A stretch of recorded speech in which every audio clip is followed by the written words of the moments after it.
Em 6 dias, estudantes universitários normais passaram a acordar prisioneiros de madrugada para fazer exercícios no corredor. Passaram a colocar sacos na cabeça de quem precisava ir ao banheiro. Passaram a proibir os prisioneiros de usar os próprios nomes, obrigando-os a responder apenas pelos números costurados nos uniformes. Esses estudantes não tinham histórico de violência, não foram selecionados por agressividade, foram escolhidos especificamente porque eram os mais estáveis psicologicamente do grupo. Foram divididos em guardas e prisioneiros por cara ou coroa, e o pesquisador responsável por parar o experimento quando fosse longe demais estava numa sala de monitoramento assistindo e não parava. Isso é o experimento de Stanford. E a história real é mais perturbadora do que o que você aprendeu. Mas para entender o que aconteceu em cada um dos 6 dias, você precisa entender como aquilo começou. Com um anúncio num jornal universitário.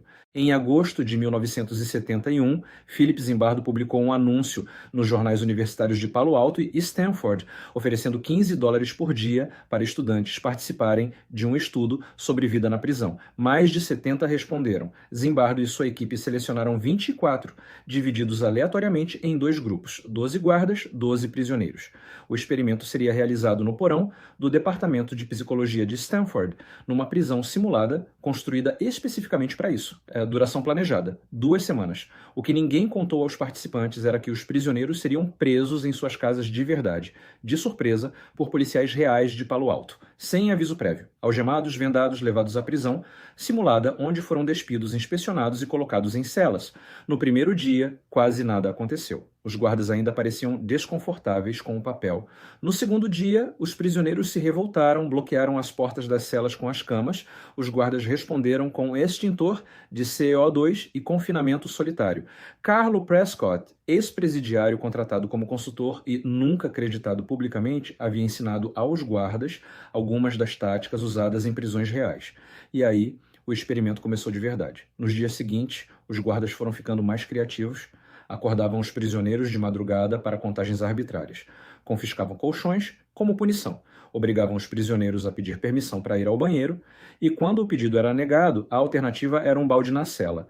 Num ritmo de 4 dias, o experimento, que deveria durar 2 semanas, já havia produzido algo que Zimbardo não esperava. Não eram apenas os guardas que estavam mudando. O que estava errado com o que estava acontecendo no porão de Stanford, Zimbardo tentou convencê-lo a ficar. Disse que ele não era um prisioneiro, que era um participante de pesquisa e podia sair. E então sugeriu que, se ele ficasse e atuasse como informante dentro da prisão, as coisas poderiam melhorar. Um pesquisador tentando recrutar um participante em crise como informante. Zimbardo não estava mais apenas observando o experimento, ele havia se tornado o superintendente da prisão. Quando outros prisioneiros pediam para sair, ele tratava os pedidos como personagens pedindo saída, não como participantes exercendo o direito de encerrar a participação. Mais de 50 pessoas de fora visitaram a prisão simulada durante os 6 dias. Psicólogos, padres, ex-presidiários. Apenas uma pessoa protestou. Christina Maslach era pesquisadora de psicologia e namorada de Zimbardo na época. Quando visitou a prisão no 5º dia, ficou perturbada com o que viu. Confrontou Zimbardo, disse que o que estava acontecendo era errado. Zimbardo contou mais tarde que a reação dela foi como acordar de um sonho.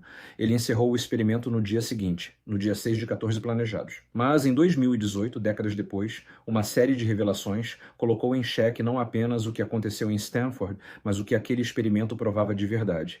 Em junho de 2018, o jornalista Ben Bloom publicou uma investigação longa no Medium.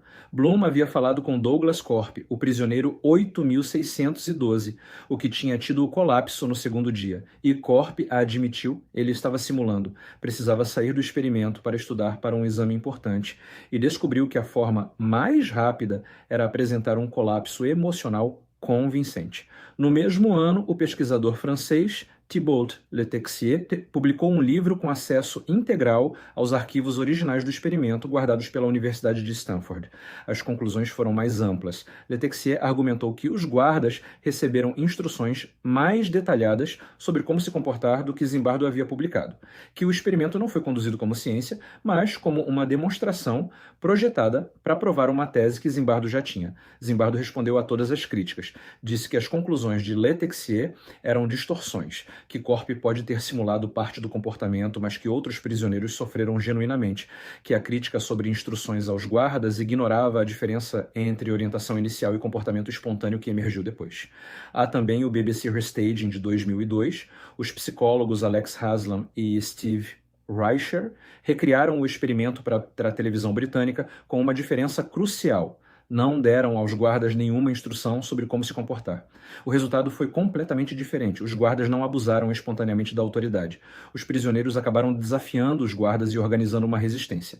Esse resultado não prova que o experimento de Zimbardo foi falso, mas sugere que o comportamento dos guardas em Stanford pode ter dependido muito mais das instruções recebidas do que da dinâmica de poder espontânea que Zimbardo descreveu. O debate não está encerrado. Estava aberto quando Zimbardo morreu em outubro de 2024. E é exatamente essa abertura que torna o experimento de Stanford tão difícil de descartá-lo ou de aceitá-lo inteiramente.